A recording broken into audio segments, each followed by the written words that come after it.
सभी को नमस्कार। आज की वीडियो में आप सभी का स्वागत है। आज की वीडियो की शुरुआत करने से पहले मैं आप लोगों से एक रिक्वेस्ट करना चाहूँगी कि जिसने भी चैनल को सब्सक्राइब नहीं किया प्लीज़ चैनल को सब्सक्राइब कर दीजिए। इस चैनल पे मैं प्रखर की जितनी भी योजनाएं मैं बनाऊंगी, चाहे वो साप्ताहिक हो या फिर दैनिक हो, वो जब तक ये अभियान चलेगा तब तक तो वो, इसके अलावा इस पे मैं सीसी की जो भी साप्ताहिक और पाक्षिक जो योजनाएं हमें बनानी होती हैं वो भी मैं सब्जेक्ट वाइज इस पर अपलोड करूँगी। और साथ ही FLN राजस्थान जो निपुण हमारा कार्यक्रम चल रहा है उसमें भी हमें क्या क्या एक्टिविटीज़ बच्चों के साथ करनी है और हमें उनके साथ किस प्रकार कार्य करना है, वो योजनाएं भी मैं आपके साथ इस पर शेयर करूँगी। तो आपको रिकॉर्ड मेंटेन करने में और बच्चों के साथ काम करने में थोड़ी हेल्प मिलेगी। तो आज की वीडियो की हम शुरुआत करते हैं। तो ये हमारा आज का जो वीडियो रहेगा ये 12 नवंबर 2025 को हमें प्रखर यानी रीडिंग कैंपेन में बच्चों के साथ हमें क्या क्या गतिविधियां करनी है उसके बारे में। तो क्लास 3 से 5वीं तक का ये प्लान रहेगा हमारा। 8वां वीक है और 3rd डे चल रहा है। पुनरावृत्ति सबसे पहले हमें करनी है 11 नवंबर 2025 को, जो हमने बच्चों को वर्ण और जो शब्दों का बोर्ड पर जो शब्द उनको सिखाया था उन शब्दों को बोर्ड पर लिखकर दोहरान कार्य सबसे पहले हमें करवाना है। 10 से 15 मिनट हमें ये कार्य करना है और बोर्ड पे हमें ये शब्द लिखने और वापस बच्चों से हमें बुलवाने हैं या उनको पठन करवाना है।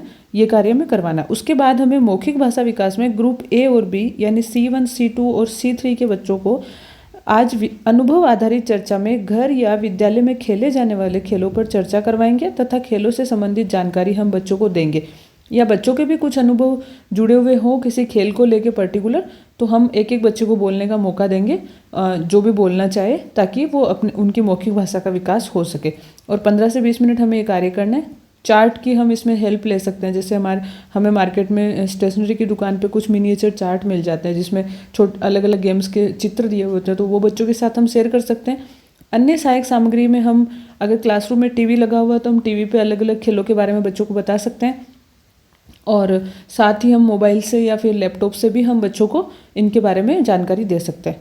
उसके बाद आता है डिकोडिंग का कार्य। तो ग्रुप A और B यानी C1, C2 और C3 के बच्चों के साथ आज के तय वर्ण क्री और री से बने शब्दों को बोर्ड पर लिख के पहचान कराएंगे। जैसे कृपा, कृति, कृपालु, प्रकृति, कृष्ण, प्राकृतिक, कृपया, कृषक, कृत, कृष्णकांत, कृतज्ञ आदि शब्दों को बोर्ड पर लिखकर बच्चों से डिकोडिंग या सही उच्चारण करवाएंगे। 15 से 20 मिनट हमें कार्य करना है। स्वनिर्मित सामग्री में हम कोई चार्ट बना सकते हैं और उस चार्ट में हम इस प्रकार ये शब्द लिख सकते हैं। आप इसकी हेल्प भी ले सकते हैं। 15-20 शब्द हम ऐसे लिख सकते हैं और उसको हम क्लासरूम में डिस्प्ले कर सकते हैं। तो इस तरह से हमें बच्चों को इन शब्दों की डिकोडिंग करवानी है। उसके बाद आता है धारा प्रवाह पठन और समझना। ग्रुप A और B यानी C1, C2 और C3 के बच्चों के लिए बोर्ड पर लिखे शब्दों का धारा प्रवाह से हम पठन करवाएंगे। जो हमने ऊपर शब्द लिखे हैं उनका धारा प्रवाह से पठन कराएंगे। साथ ही कक्षा 3 से 5 का जो ABL कार्ड है, कविता है, उसमें सकले कई बनाई का धारा प्रवाह से पठन कराएंगे। ABL कार्ड नंबर 7 है। 15 से 20 मिनट हमें ये कार्य करना है और ये कविता मैं आप लोगों के साथ कर रही हूँ शेयर। सकले कई बनाई, आसमान में आकर बादल करने लगे छपाई, तरह तरह के छापे छापे छापे सकले कई बनाई।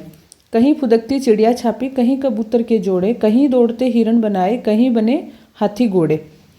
कहीं झोपड़ी छप्पर छापे छापे, कहीं किले कोठी छापे लगी कहीं छोटी, तो छापे बनी कहीं मोटी। छिपता सूरज छापा छापा, इंद्रधनुष रंगीला, टिमटिम करते तारे छापे छापा चांद छबीला। ठप्पा कहीं नहीं देखा पर कर दी खूब छपाई, आसमान में आकर बादल सकले बनाई कई बनाई। तो इस कविता का हम पठन करेंगे बच्चों के साथ और बच्चों को भी हम रिपीट करने के लिए बोलेंगे और धारा प्रवाह से इसका पठन भी करवाएंगे। 15 से 20 मिनट हमें ये कार्य करना है। उसके बाद आता है हमारे लेखन का कार्य। तो C1, C2 और C3 के बच्चों के लिए आज सीखे गए वर्ण से बने शब्दों का लेखन कार्य करवाएंगे। साथ ही अनुभव आधारित चर्चा में, यानी जो खेलों के बारे में हमने बच्चों से चर्चा की थी उससे संबंधित कोई खेलों के नाम, जैसे शब्द, खेलों के नाम के जो शब्द होते हैं वो लिखवा सकते हैं। सरल वाक्य लिखवा सकते हैं कि मैं ये खेल मैं अपने भाई के साथ खेलता हूँ, या इस खेल में मैं इस चीज़ से खेलता हूँ। जो भी इनसे सरल वाक्य जो बना सकते हैं बच्चे अपनी भाषा में और हिंदी भाषा में, वो हम उनसे लिखवा सकते हैं। 15 से 20 मिनट कार्य करना है। बोर्ड और अभ्यास पुस्तिका में हम ये कार्य करवाएंगे। ग्रुप C4 के जो बच्चे हैं जो अच्छे से हिंदी पढ़ लेते हैं उनको हम उनकी पाठ्य पुस्तक की किसी कहानी का पठन करवाएंगे। शुरू के 2 कालांश उसको देने हैं और इसमें सहायक सामग्री जो रहेगी वो उनकी पाठ्य पुस्तक रहेगी। तो इस सप्ताह की हमारी दिनांक 12 नवंबर की हमारी जो पाठ योजना है वो कुछ इस प्रकार रहेगी। मैं इसको पूरा आपको एक बार दिखा देती हूँ। तो आप इसकी हेल्प ले सकते हैं और आप इसी तरह से आप भी कार्य कर सकते हैं। तो ये आप देख लीजिए, ये आपको रिकॉर्ड मेंटेन करने में हेल्प रहेगी और बच्चों के साथ काम करने में भी हेल्प मिलेगी कि हमें किस दिन क्या काम करना है। ये भी ABL कार्ड आपको मिल जाएगा, उसमें ABL किट में आपको मिल जाएगा। तो ये इस प्रकार कुछ योजना रहेगी। तो मिलती हूँ आपसे अगले वीडियो में, और जिसने भी चैनल को सब्सक्राइब नहीं किया है प्लीज़ सब्सक्राइब कर दीजिएगा और वीडियो को लाइक कर देना। और अगर आपको पसंद आता है वीडियो, या फिर आपके किसी दूसरे साथी के साथ आप शेयर करना चाहते हैं तो please share it. Thank you.